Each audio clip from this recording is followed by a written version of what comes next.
I have a question for everybody. Have you ever tried starting a brand new habit? Maybe it's a New Year's resolution or something like that, and you're like, yeah, this is it, I'm going to do this, only to discover about, whatever, a few days later, a week later, the whole thing had vanished. Have you ever found that? Just put your thumbs up or whatever it is in the chat. Yeah, quite often, exactly. Yeah, Adolfo, yeah. It seems to be something that happens in us humans. And here's the crazy thing is, me being a so-called expert, if that, I don't like to use that word, but someone who spent 27 years essentially designing habits for people, not as a life coach type of thing, but on a more bigger scale, right? In digital solutions and stuff. It is amazing how, as a so-called expert, I still get it wrong myself as well. And but the thing is, the difference is, I know why. Sometimes people, when you say, oh, what happened? They blame themselves, and you realize, actually, if you dig deep, it doesn't take long before you realize, no, it had nothing to do with you. It had everything to do with so many other factors. You just didn't, you weren't aware of it. So, all right, one more minute and we shall begin. Nice to see you. I don't know how to pronounce your name. Is it Leoncio? Leo? Do people call you Leo? Leo? Yes, great. Good stuff. Good to see you again. I've seen you now on a couple of the masterclasses, so you're becoming quite a regular. So nice to see a familiar face. I know we had a couple of ex-students of mine from different universities had also signed up. They probably joined 2 hours ago. And yeah, I also had a couple of old work colleagues signed up. So let's see if they join too. But if not, I will just begin because, hey, this is your time. This is my time. And the more I can share with you, the more empowered you are to control. And just so we're clear, in this session, I'm not going to bombard you with PowerPoint. I hate PowerPoint. I can't think of anything more boring than staring at a PowerPoint. For that, you can go to YouTube. This is far more interactive. I want, at the end of this session, that you feel really confident that you could actually go and design a habit. In fact, in this session, you're going to design a habit for yourself. So even if I'm talking and there's a little gap, I already want you to think, what new behavior would you like to become a habit? It could be sleeping more, drinking more water. Maybe it's drinking more alcohol. I don't recommend that one, but sleeping more, reading a book, going to the gym more often, all these things, right? They're all habits, and they all start with a behavior. And that's what we need to understand at the very beginning, is what is a behavior? And for that, I have my trusty screen. Hopefully you can see that. If not, I can always bring the screen a little bit closer just to make that a little bit better for you. All right, and with this, I'm going to share the basics. Leo, this isn't exactly the same as the previous masterclass where I think you did cover a little bit of this, but this is just the starter for us today. Right, for every behavior that you want to do, you need 3 ingredients to come together, right? And those 3 ingredients are the right level of motivation, the right ability, and you need a prompt or a trigger, something to let you know, hey, do you want to do the behavior, right? So the way it works is this. Right, what happens is, just draw that. Now let's just imagine here something that you are highly motivated to do, right? So it's a new habit. You're going to be highly motivated to do it. You should be. If not, then I actually question why on earth are you doing it? So let's just say you want to run to the gym, or maybe not run to the gym, but start running at the gym. You go, great, I want to do that. Fantastic. Okay. So you do that. So you're highly motivated to do that, right? So we have this scale, and you go, okay, I'm highly motivated to do that. But then the next question is, how easy is it for me to do? Well, it depends. If you've never been to the gym before, and maybe you have a weight issue or maybe other health issues that might make it more complicated for you to be in the gym, then it makes sense that it becomes a lot harder. So what we do is, on this chart, And this applies to all behaviors. And this doesn't matter if it's for a digital app or it's for you at home, anything like that. All behaviors have the exact same ingredients. So motivation is like on a scale from high to low, and the ability is the same. Some things are hard to do, some things are just easiest for us to do, right? So far, okay? It's important that you give me the thumbs up or some little emojis just to let me know that you're all still following me, you're understanding it, it's all good. Yeah. Otherwise, I'm just going to keep going and assuming, yeah, okay, great. Right, brilliant. So you want to go to the gym, highly motivated. Yes, I want to go. But because of your situation, maybe it's actually really hard. So if it's really hard, the problem is, when we draw a line, right? We draw this line, and you might find, okay, day one, you go to the gym, right? And you go, yay, I did it. Because you were really highly motivated. New Year's resolution, yay. Even though it's hard, you went. Brilliant. Then what happens? Day two, your legs are a bit stiff, your arms are stiff, you can hardly walk. And day three, you go, okay, let me go back to the gym again. This time, your motivation is a little bit lower. So what happens is, because your motivation now is getting a bit lower, that excitement is wearing off. So what happens? Now say your motivation is somewhere in the middle, right? It's still just as hard for you to go. You're still learning, it's brand new. You've got to remember your gym shoes, your bag, the towel, the drink, the water. None of it's a habit, it's all new for you. So it's still quite hard, and your motivation is now a little bit lower. What happens is this. There is this line, this fictitious line of behavior, right? And now if we don't cross it, or you don't cross it, guess what? If you don't cross this line, you will not do the behavior. That's one of the realities. Hi, Karen, welcome. So we've just started explaining about the basics of every single human behavior out there, that there are these three ingredients. You need the motivation, ability, and the prompt. By the way, this session is being recorded, so if you missed the very beginning, but you'll figure it out anyway, Karen, so no problem. So your motivation. Day one of doing this new habit, really high, really excited, fantastic. Day two drops. It's still hard for you to do because it's new. You don't do the behavior. Then you go, oh no, I couldn't do it. You find excuses, right? Then what happens is this. You go, okay, but that's it. Wednesday, couldn't go to the gym. I was tired. It's busy, bad weather. Yeah, I need to wash my socks. So you don't go. Friday, you go, right, that's it, I'm ready. And you're pumped up again, your motivation's gone up, and you do the behavior again. Okay, great, good stuff.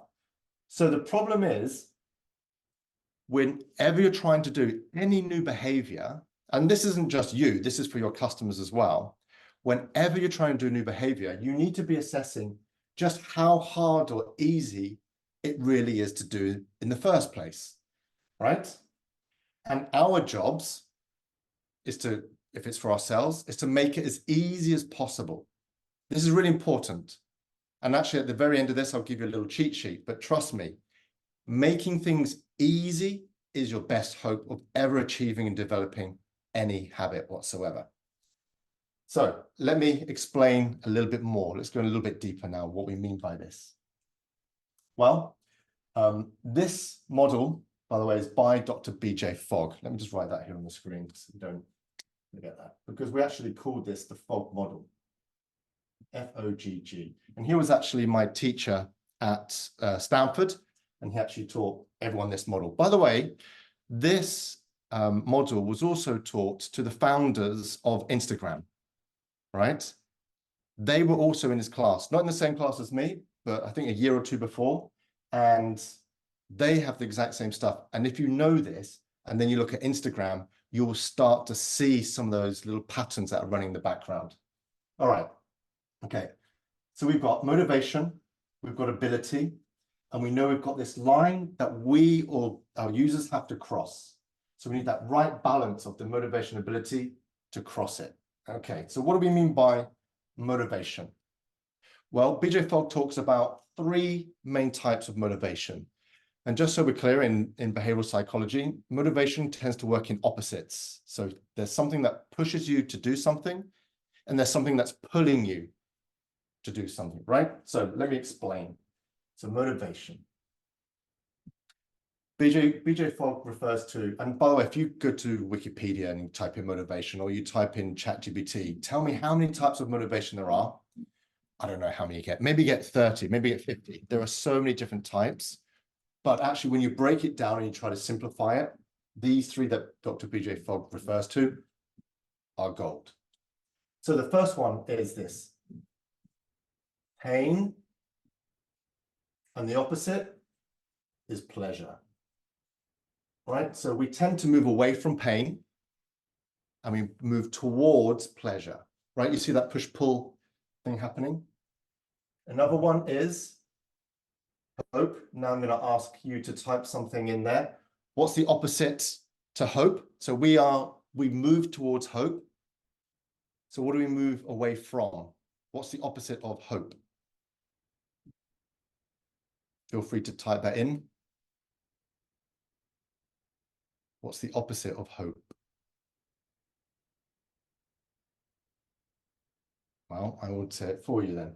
Right. Clearly a shy bunch today, that's fine. Despair. Yeah, despair is a very dramatic form of the opposite side of hope. A lighter, more, if you like, scientific versions, we say fear. So hope and fear, right? Can you read these? I think they're coming through okay on the screen. Yep, great.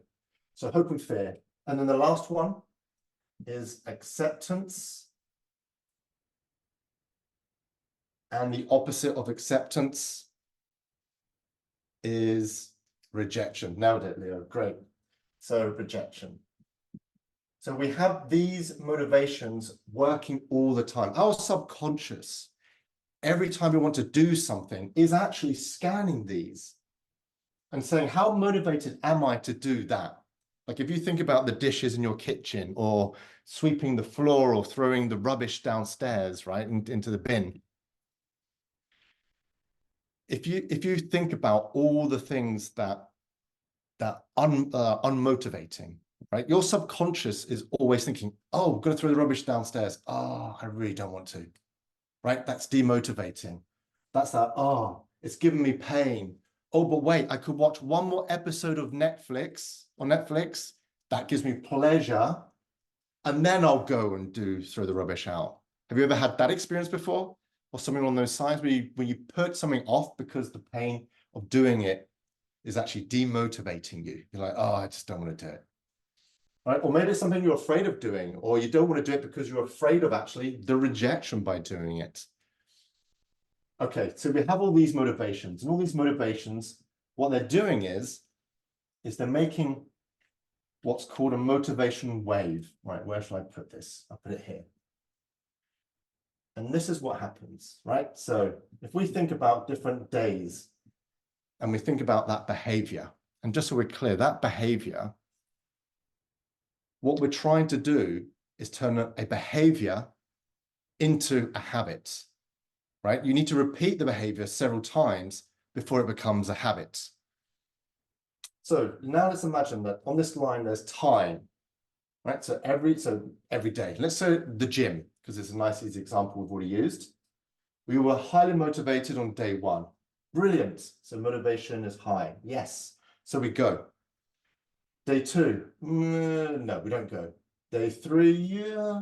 Day four, and what happens is this. This is the typical experience that many of us have. We start, we stop, and we kind of, and before it becomes a habit, that behavior, we lose so much motivation over such a long time that in the end we just stop doing it, and something else takes its place, whether it's Netflix, hanging out with your friends, whatever it is, right? And the problem we have and the challenge we have in behavior design is we're always competing against an alternative behavior. So I hope you're listening to me enthusiastically, but I know that you might get a notification on your phone from someone who's really exciting, you've been waiting to hear from, or they've given you a message on Instagram, and you're like, oh, let me just have a look. What happens? The motivation to check that notification was higher than the notification to listen to this dude for an hour talking about stuff to do with habits. So who wins? And this is the problem that we have when designing. And this happens not just for you and your health, but also with your users or your customers. So this is really important to be aware of. So what techniques do we have? Well, what we can do to counter that is say, okay, maybe I could find ways to keep you really motivated. I could find something exciting. And so every time your motivation drops, and they're going, oh, but wait, have a surprise. And you're like, oh, what is it? And that might distract you from Instagram. In technology, it's often referred to as like gamification. If you look at Duolingo, it is packed with these external rewards, right? These extrinsic rewards, which is how gambling machines essentially work. We're using a lot of extrinsic rewards to keep distracting you, to stop you going to the bar or stop you going to another machine, give you lots of lights, lots of sounds, all these sort of things that are constantly making you go, oh, wait, something's happening, to keep you zoned in to the machine. But the other side of the coin is this. So if we understand motivation keeps changing, what can we do to keep people across that behavior line so they're not below it and failing, but they're crossing it and succeeding? Well, we know things that are hard, they're less likely to be done. So the obvious thing is to make things easier, right? And it actually starts, and actually, I'll give you an example. So for some of you who don't know me, so I've spent probably, I don't know how many years of my career in healthcare. So I've worked with, I don't know how many doctors over the years, working patient adherence, working in Alzheimer's, diabetes, diet, exercise, smoking cessation, a whole range of different things, even as a researcher in a hospital. So behavior design, these mechanics serve for all of those situations, but they also serve for the gambling machine industry, and they also serve for all the apps that are being used today. Why? Because there's a human behind it, and we're trying to get them to do a specific behavior. So hopefully we can find a way to motivate them, right?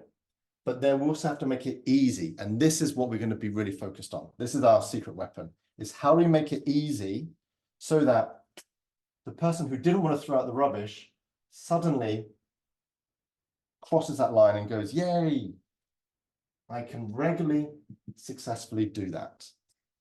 What we're essentially doing is we're moving the line of success down. I'll explain what that means in a minute, but it's actually quite important. A lot of us fail in developing habits because we set those goals so high. We go, oh, I'm going to train for a marathon. Oh, that's amazing, honey. Have you ever trained for a marathon? No. Okay. Have you ever ran before? No, but it'll be fine. Okay. Right. You can imagine. And they're so excited. Yeah, tomorrow I'm going to go to the gym and I'm going on that treadmill, and they go like crazy. Right, okay, day one, as we said before, day two, they can't even walk. Suddenly the motivation starts dropping. We say, you know what? You want to train for a marathon?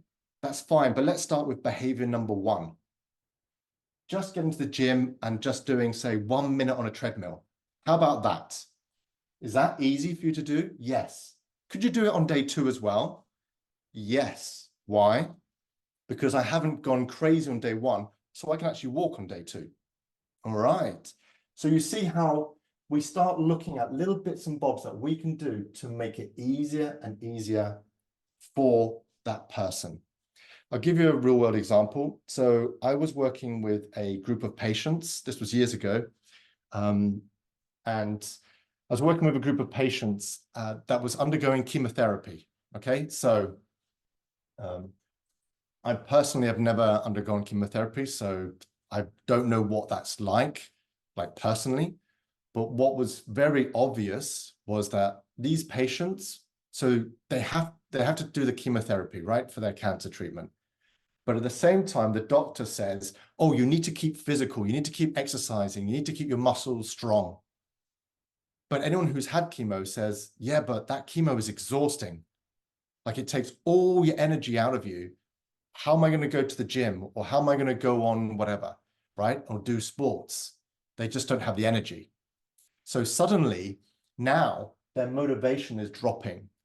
So one of the things I would say to them, like I remember one patient said to me like, oh yeah, I need to be doing this. So I said, well, what's the smallest behavior you could do? The smallest thing you could do. And they said, well, I could, like the ultimate smallest is go and put my shoes and my gym bag by the front door. And I said, great, then do that. Because when we made it so easy, like behavior number one, so easy, what do you think? So please type this in the chat or switch on your audio and say it out loud. What do you think happens to somebody when they manage to make that small step in the right direction? How do they feel? Good, bad, terrible, amazing? Put your thumb up then if you think it's good, they feel good. Put your thumb down if you think they feel bad. They've just achieved exactly their first behavior. They feel good. And what does that do? Behavior one, easy. I did it. Even though motivation was low, I still did it. So now, the fact that they did it, they actually get a little motivation boost. And they go, oh, now I feel a little bit more motivated. I might go and actually carry this bag and shoes to the gym. Arriving at the gym is behavior number two. And then they go, right, I did it. Behavior number three is getting changed. Behavior number four is going to the treadmill. Behavior number five is pressing the start button. You see, when you start to stop, you don't look at the big picture, you break it down into smaller pieces. All of a sudden, people start to become far more successful because what they've done is they've lowered the bar of success, because the bar of success now becomes, I just got to put my shoes by the front door. And then they intrinsically feel much better. They feel like, you know what? It's that self-efficacy. You know what? Maybe I can do this. Even though I'm exhausted because of the chemotherapy, I think I can do this. And once they've actually done it and they get home, how do they feel? Great. I mean, not amazing, but they feel like, yes, I actually did this. And it's that self-efficacy, especially when it's a new behavior and you're not motivated to do it, is really, really important.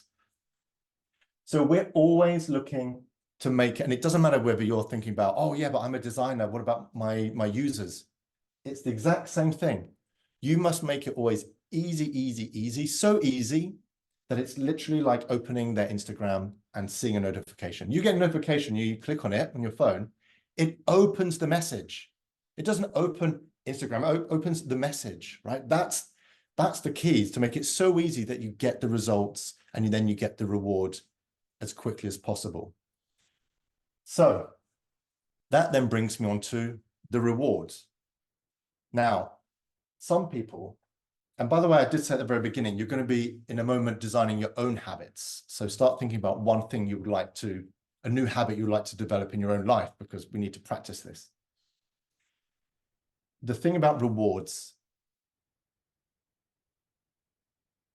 too many people, and I've seen this, I say, okay, so how are you going to reward yourself for going to the gym or for whatever it is, right? Or for going to bed early and getting a good night's sleep every night? What are you going to do? And I've heard people say, oh, well, at the end of the month, I'm going to buy myself a handbag, or I'm going to, go to the cinema or go for a weekend away. There's actually a problem with that. The big problem with that is the way the brain works. It's like it's a machine. One is a machine of routine. It loves routine. We love routines.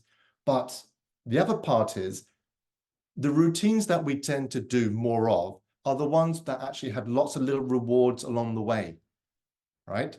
So what happens, and this is the way the brain works, is this. You do something, and then you do a behavior. Then your subconscious goes, oh, how do we feel about having done that behavior?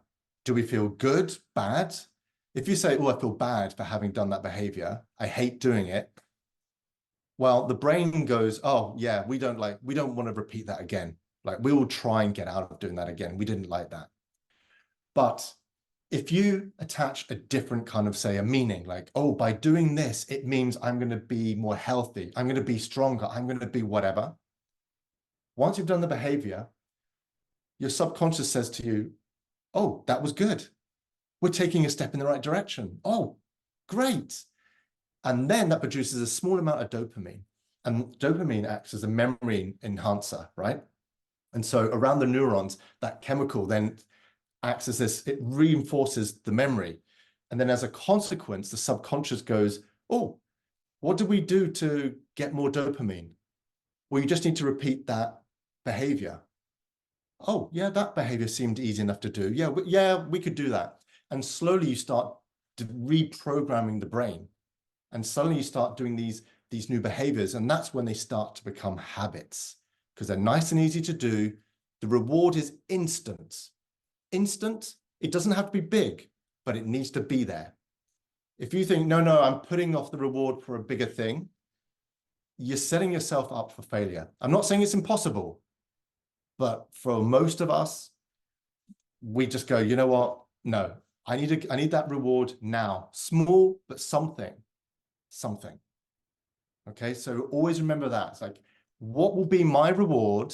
And make it intrinsic, internal, a feel good for you. My reward every time I do that behavior. The simplest reward can be literally squeezing your hands and going, yes, that's it. Because just doing that, your brain goes, oh, what did we do? Because going through the motions is a bit like that one of where they say if you put a pencil in your mouth, your brain starts to feel happy because you're smiling. It's that same body, mind, and that chemical production as a consequence, right? So instant rewards. Okay, how are we doing so far? Is everyone keeping up? Thumbs up, yes. If you want me to go slower, put a thumb down and I go, okay, go a little slower. Okay, an S, fantastic. All right, okay. For those who are a little bit late, apologize. Well, I hope that you haven't, well, I'll try and make it designed in a way that you won't feel that you've missed out at any moment, okay? Okay, so motivation, pain, pleasure, hope, fear, acceptance, rejection. So our brain is always going through that. We know that things that are hard to do with low motivation are going to be below that line. We're not going to do it. We will try everything we can to not do it. If I don't know, if you have kids or maybe a boss or a work colleague that says, okay, if you don't get this work done on time, right, you're fired.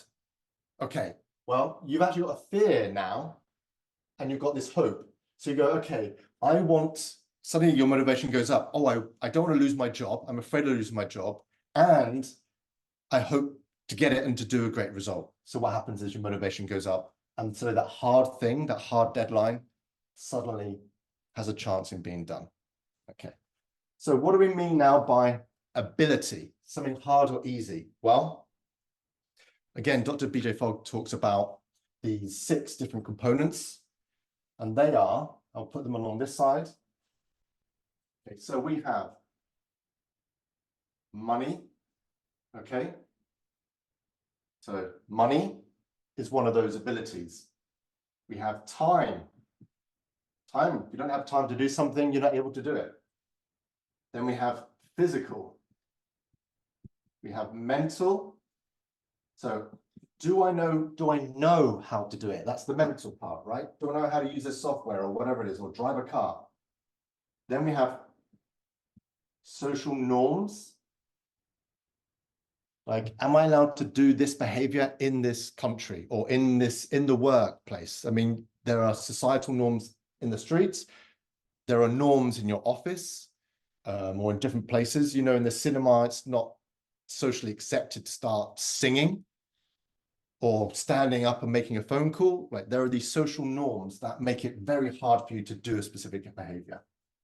And then lastly, routine. Because when machines are routine, it can be so easy to forget to even do the behavior, right? You're just like, oh, whoops, yeah, I had planned to do it, but I kind of forgot. Or my routine's like, oh, I don't have time because because I've got all this other stuff that I always do.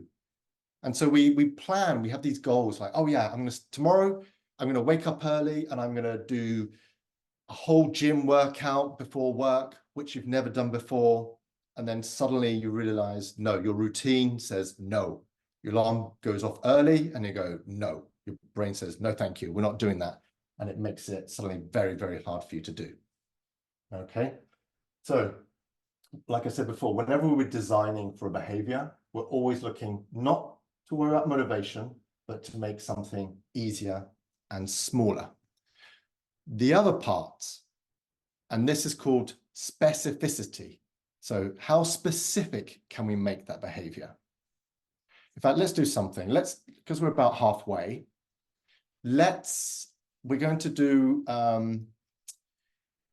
we are going to start designing your behavior now, because it's going to be easier if I actually walk you through every little step. All right. So if you can think now of, okay, yeah, Ines is left. Okay. So if you can think now of one new habit you would like to design, and I'll walk you through it. Okay.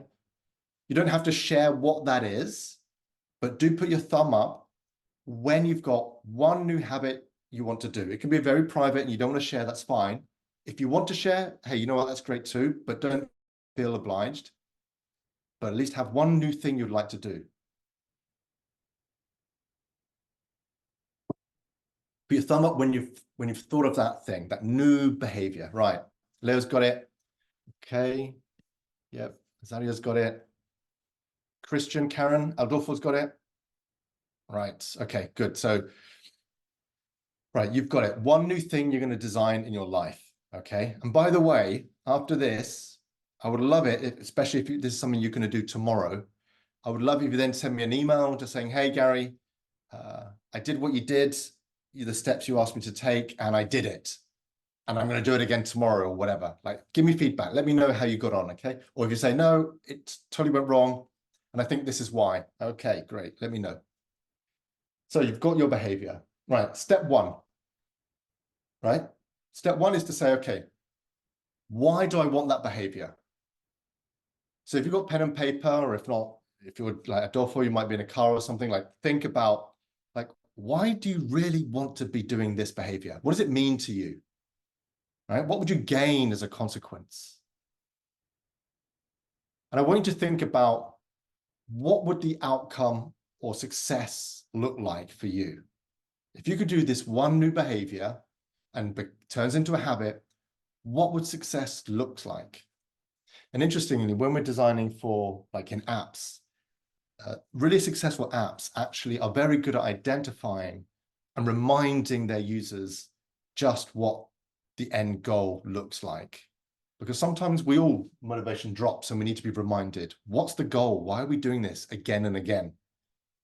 Okay, so if you've got that, right, then the next step. So you've got the goal. All right, okay.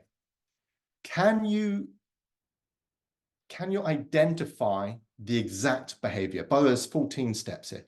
Can you identify the exact behavior? So what do I mean by that? You say, oh, I want to train for a marathon. Where is the behavior in training for a marathon? That's the end goal, but what's the behavior?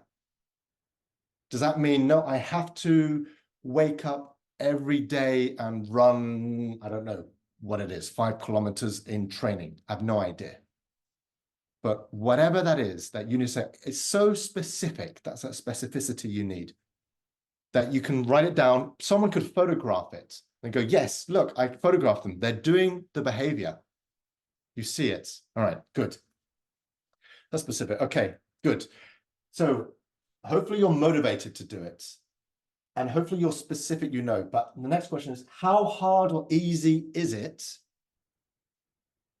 If you want to put in your own mind a scale, hard being like a 10 and easy like a 1 or a 0, you want to say to yourself, okay, if it's beyond, say, a 3 or a 4, you want to say then, okay, wait, how do I break down these behaviors? How do I make them smaller? So if I've never run in my life and I suddenly have to run 5 kilometers, maybe day one is just run for 5 minutes, right? That's specific. We can measure it, we can see it, and it's nice and easy and small. That's important too. Okay, so we know it's specific. All right. The next step is, in fact, I don't even have to my memory the exact order. Right. When will you do it? So will you do it every morning? Will you do it every Wednesday afternoon? Like, when are you going to do this? And now I'm going to teach you something that's really unique to Dr. BJ Fogg. And for me, it has been a game changer in how we understand how to design habits. And I think a lot of books, a lot of specialists out there, when they talk about designing habits, they forget about these 2 words. And by the way, just so you know, these 2 words I've actually used to help doctors. So I used these 2 words. So doctors have this challenge. The biggest frustration that doctors have is the patient comes in, they say, okay, you're ill, take this medication 3 times a day with your meals. And then the patient comes back a week later and says, oh yeah, no, I didn't always remember to take the pills. And I said, if you change to just say 2 words, they will start taking their pills. And it works like this. After I.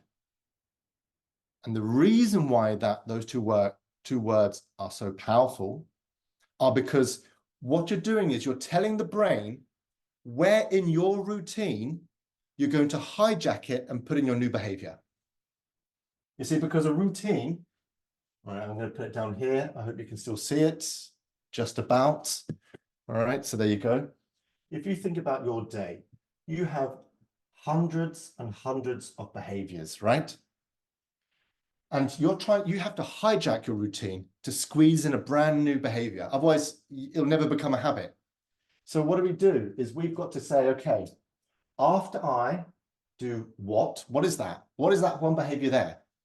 In the case of the doctors and taking the 3 pills with your meals, you say, no, after I sit down at the table to eat my meal, I will take my pill.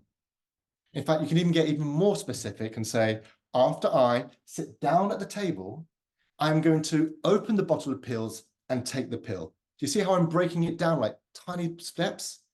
And it sounds almost like child play, but the more precise you get for your subconscious, it's easier to even remember. It's like, oh, okay, yeah, step by step. I'll give you an example. Years ago, I remember I used to live right next door to a supermarket. And every time what would happen was I'd get home, I'd drive my motorbike, I'd park it, or my scooter, park it, and I'd go upstairs to my apartment and I go, oh no, I forgot to buy whatever it was from the supermarket, and have to go back down and blah, blah, blah. And then I thought, well, hang on a minute. This is easy. All I have to do to remember is to go after I, and then I visualized it. I saw myself parking the scooter, taking the key, and I said, after I take the key out of the scooter, I will go to the supermarket. And guess what? To no surprise, I parked my bike and I went like that. I wasn't even thinking about it, but because my subconscious had actually rehearsed it, because the subconscious sometimes struggles to differentiate between behaviors you've done and behaviors you think you've done. So I really rehearsed it. I'd already celebrated going to the supermarket. I took it out and suddenly my brain went, oh, supermarket. So the key actually acted as a trigger. And so suddenly now this after I started to kick in. And then I remembered, oh yes, I will now do the new behavior. The annoying thing is if you over reward yourself, what's going to happen, and this happened to me, you're like, yes, finally I remembered to go to the supermarket. Oh, brilliant. And then what happens is the subconscious, every time I park my bike and took the key out, my subconscious would go, supermarket. Because the subconscious sometimes is like a little puppy. It goes, oh, yes, we know what we have to do to get a treat. We just need to walk into the supermarket. You know, oh, no, not now. So yes. So after I. is that when in your routine are you going to add in your new behavior? This is important, okay? So, and then the next part is the prompt, or that's sometimes called the trigger, right? And I've kind of explained it with the key. I said the key was my trigger, or my prompt. So it's when in my routine am I going to hijack it? And then what is going to be my prompt? In my story, it was the key.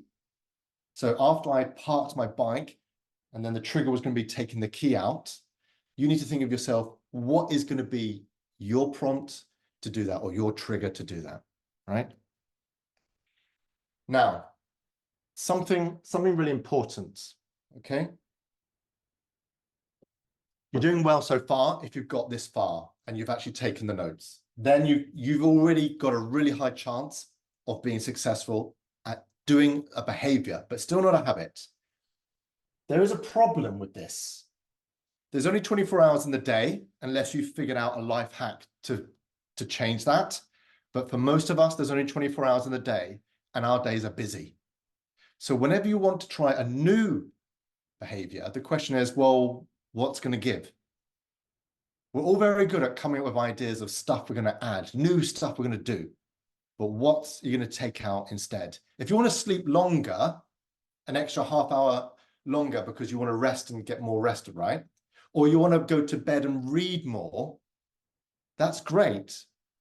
But what are you going to stop doing so that you can replace it with the new behavior? So you need to already think, well, if I want to sleep more, that would mean that either I'm waking up later, so my morning routine gets modified, or I'm going to bed earlier, so my evening routine gets modified. You've got to figure that out. And then you can say, okay, well, I'm going to have to do less of something. Something has to change so I can fit in my new behavior. Then, so we call that a behavior swap. I actually worked for a tobacco company. And no, my job was not to encourage more people to smoke, quite the opposite. It's about behavior swapping. So we know that tobacco is incredibly unhealthy. That research has been done. We don't need to debate that. We don't know whether vaping, how healthy or unhealthy it is long term, but we know short term, it's a lot better than tobacco. Obviously, no vaping is probably going to be better than vaping. But if you think of getting you from A to B, if your end goal is to quit smoking, a behavior swap is already a good step in the right direction. So swapping for vaping is a positive, okay? It's a positive in the right direction. So that's that. It's like, okay, I can swap that behavior. Then, again, I mentioned about the celebration. Excellent. Always intrinsic, always in the moment. The moment you finish it, yes, did it. Okay, don't save up that for the big prize at the end. Okay, it's okay to have a big prize at the end, but that's not why you're doing it every day. You're doing it every day for that mini celebrations. Then your environment. You need to be checking whether or not your environment is conducive to it, right? It sounds like a no-brainer, like, oh, my environment. Yeah, because, for example, if you're going to start doing, I don't know, you say, okay, after I get to work, I'm going to do 10 squats or something. Yeah, but is that really conducive to work environment? Does that match? If the answer is no, then you better change it to a place where it actually matches. What I also mean by environment is not just where you are and the social norms associated with it, but also, do you have the support? So the environment is, are the people around you supporting you with that behavior? Look, if it's just something small, like going to bed early, maybe you don't really need any support. But if it's a really bigger thing that you found very hard to do, sometimes getting people to support you, that emotional support can act as a really big motivator. So the check here is, are they there? It also works counter. So you're trying to lose weight, but everyone around you is a foodie. Well, guess what? Don't be surprised if you're struggling to lose weight. And this is why I said at the very beginning of this call that a lot of times it's not your fault that the behavior didn't happen. You are really up against it. If the social norm of your group is to go out and eat and drink and really, it feels like you're at some Roman party. Yeah, you understand why it's so hard. to actually achieve that. Okay, so getting the buy-in from friends, family, work colleagues, whoever, or any form of support group is always a huge, huge, huge bonus. Okay. Just let me know how we're doing so far. We're pretty much through it. So let's see, just give me a thumbs up if you're doing okay. Yep. All right. Adolfo as well. Fantastic. Leo. Right. All right. Good stuff. The next part on the list is repetition. So when we're hijacking a routine, we need to say, okay, how often do I do this routine? So for example, it's very common when we go on holiday. So imagine this, you've been going to the gym and you're taking care of your diet and you've been doing all these great things and amazing habits, super healthy. And then you go on holiday and it all goes terribly wrong. And it's not a surprise for me when I hear people who come back off holiday and they say, I've gained 3 pounds or 3 kilos or whatever. And they go, I need to go back to the gym. Yeah, because the routine on holiday was totally different. So all those other healthy habits may have also just vanished. So that's why it wasn't you. It's, well, the routine is different now. And I didn't plan, I wasn't conscious about working with that routine and making it more efficient. Some people they go, okay, they already prepare mentally, go, okay, I'm going to stay at the hotel for 2 weeks. Every morning I'm doing my yoga stretches, just like I do at home. I'm going to really focus that lunch. I'm going to, you know what I mean? Like take care of the health. Right. But most of us don't. It's a new routine, new environment. Our support network's probably gone. Yeah. So it's really, so you need to think about in your routine, is this a daily habit? Is it a weekly? Is it a weekend? Like, what is it? Okay, next up is the rehearsal. Now, this is what I want you to do. I'm going to give you just 10 seconds. I want you to now visualize you doing the habit, and I want you to visualize how that's going to make you feel on completing that habit. Reminding yourself why you want to develop this habit, and what the end goal could look like. So if you were to, I don't know, drink a glass of water extra every day, what would that look like, right?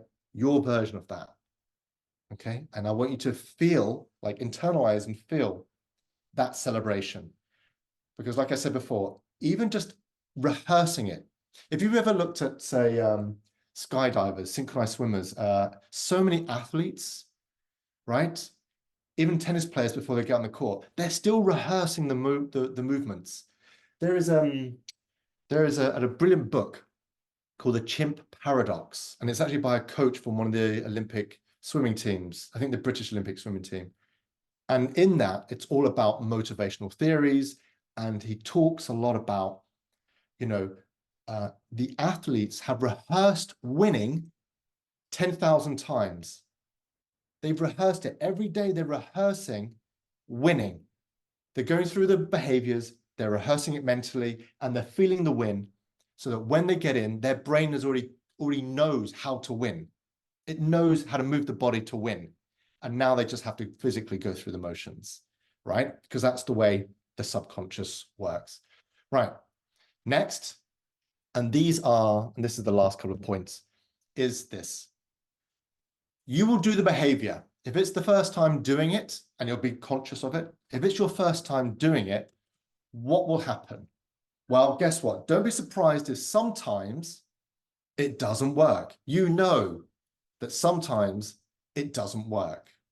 And because of that, the question here is, do you know why it didn't work? So was it you were competing against something else that was more motivating or more easy to do, or the combination? Was it because actually it was the wrong part of your routine? Is it because, you know what, you didn't really want to do it in the first place? It's not a goal that really excites you over the other stuff you've got going on in your life, right? These are things. Is it that your support group wasn't really there supporting you, right? So really thinking, and you'll find that more often than not, you can't blame you like, oh, I'll never achieve this. Oh, I'll never be good at this. No, it's how do I go for a smaller and a simpler and more specific step or behavior, celebrate that win of that behavior, and then repeat, and then repeat, and then repeat. And gambling machines, if you must know, one of the key parts is the anticipation of rewards. That's one of the most addictive components of a gambling machine, is that the rewards are variable, and you play it a few times, you get the dopamine, you have a little bit of a win, and then you go back and your body and your brain really is telling you like, oh, maybe we'll win. So you're there thinking, oh, maybe I'll get one step closer to achieving my goal. Oh, maybe, and it's that same mindset that makes us very quickly, and the more intense the emotion, the feeling is that you have after doing even the most simplest things. I'll give you an example. Actually, we're getting close to timeout, so I used to hate treadmills. I used to hate them. I mean, I'm not a big fan now, but I thought this was many years ago when I was really studying a lot about behavioral psychology and about how dopamine works as a memory enhancer and these kinds of things. And I got on the treadmill. I looked at everybody, lab rats, you know, just like running away, sweating away. And I thought, oh God, look at these losers. And I pressed go, you know, and speed and went fast on the treadmill. And then I made it so fast. And what I did was I ran until I could feel the chemicals that I can't remember. I guess it's probably a little combination of oxytocin. I'm not an expert on brain chemicals here, but a little oxytocin, a little bit dopamine, and there's probably another one I can't remember the name of. But right, so we had at least 3 chemicals there, and you get that sense of feeling amazing. Then I stopped, and then I looked at myself in the mirror. It was weird because suddenly I felt like I'd lost weight. Of course, I hadn't lost anything other than water, dehydrated, but it's like looking good. I felt good. And it was that deliberate, fake, if you like, reward, intrinsic reward, saying, you look great, but nothing had changed. But that told my brain like, oh, we feel amazing when we do this behavior. And guess what? The next morning, I couldn't wait to get back on that treadmill. That's how, the more exaggerate you internalize the reward, the more likely to go, aha, I can't wait to do this again, right? Okay, good. So the key here is, so that's actually it. That is how you design any and every behavior. And the more intense and simple that behavior can be done, and the more frequent you can put it into your routine, the faster it will turn into a habit. There's no, here's the thing. The early science on habits suggested that it would take 21 days to form a habit. And do you know who paid for the research?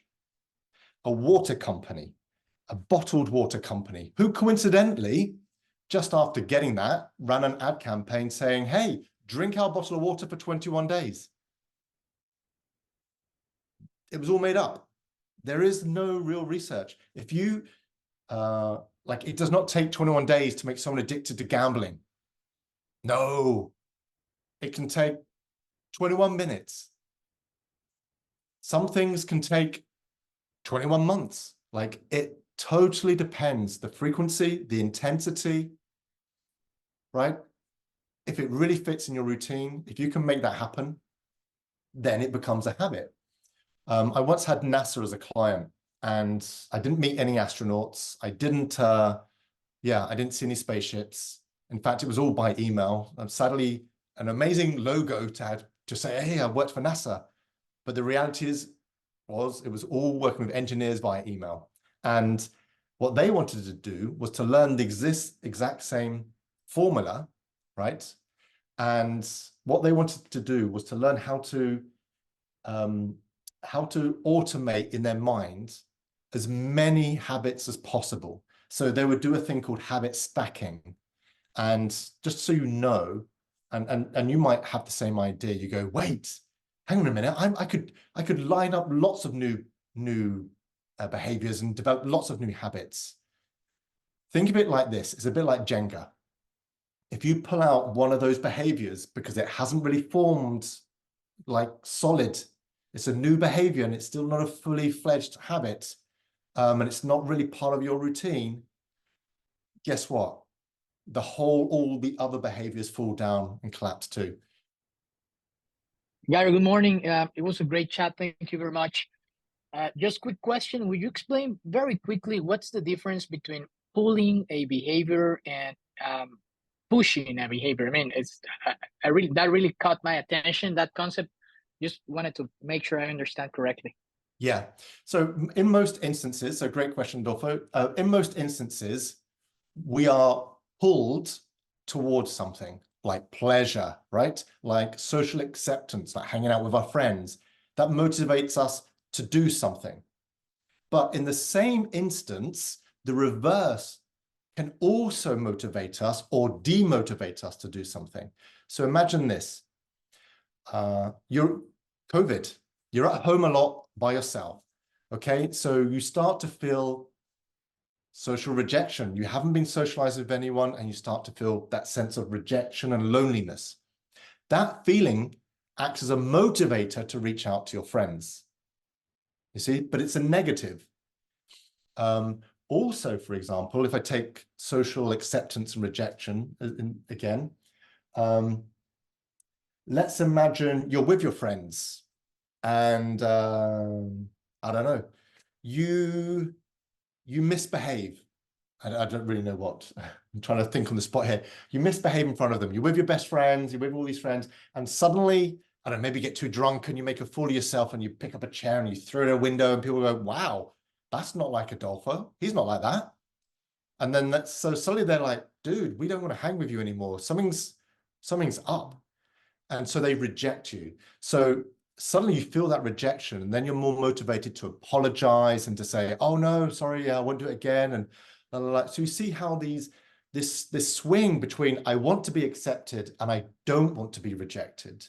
I want to feel pleasure and I don't want to feel pain. So they're both acting in the same, like opposites of the same seesaw that's trying to motivate you to do something. All right. I hope that makes a little bit more sense. Let me know if it doesn't. Thank you. Okay, great. It does, yeah. All right. It doesn't matter whether you're designing this for you or you're designing this on an app. It's the exact same model. If it's a human being, there's only 3 ingredients. Now, there are other behavioral models out there like the behavior wheel and this combi and super complex. Very few people on this planet understand. I've worked many years in healthcare. We never used it. You don't need it. This is the stuff that's used in healthcare to help patients. And if it can work in healthcare, it can certainly work with you at many of the things you have going on in your life. Okay. So, Gary, yes. Sorry, what was the meaning of the P in MAP? I understand. Yep. So motivation, ability, Yep. Prompt. So prompt Okay. could be seen as a trigger, right? So prompt, trigger, so they're interchangeable words. Yep, we've got a question. Okay. Is using fear as a motivator sustainable over time? No, it's not. It's very unhealthy to use fear as a motivator over time. It's used in politics a lot. It's used as a way of controlling large groups. Is through fear. So it has been used a lot to control the masses. But in actual fact, you should treat fear naturally produces a stress hormone, and having a prolonged certain stress hormones for a prolonged period of time has been shown to be detrimental to the health, right? Not everybody, and there's even evidence saying, well, a little bit of stress, quite good. Yeah, a little bit. But if you're using fear as a constant, that's not good. All right, that can actually cause post-traumatic stress disorders and things like that. It's this constant living in fear, right? You think about war, that's fear. Okay, and yeah. All right, so Leo, I hope that helps answer. Always try to go for the opposites. Okay, do you have any examples of any apps that utilizes this model that help people build a habit routine? Right, so great question, E.T. I don't know your first name, but that is a really important question because 75% of the top 100 apps are using this. They're using this. And this is the foundation of behavior design. They are using behavior design to get you to do things, whether it's Duolingo is one of the big ones, Uber, Instagram. This is pure Instagram. This is pure YouTube, TikTok, LinkedIn. These are all using these as the fundamental basics, right? And in fact, they go one step further, which is they all get a little bit closer to the gambling machine, where they modify. In your feed, you'll notice that you will get a positive, something you really like, and then a negative, and then a positive, and the negative. They don't want to give you lots of positives because that tires your brain out. But giving the positive, negative, positive, that makes you stay longer, right? That's what we do in gambling machines. So yes, yep, and it is time. So thank you to everybody. We'll get the recording whipped up quickly, and then we'll get that shipped out for everybody. All right. So thank you, everybody, and I hope you start developing habits. All right. Take care.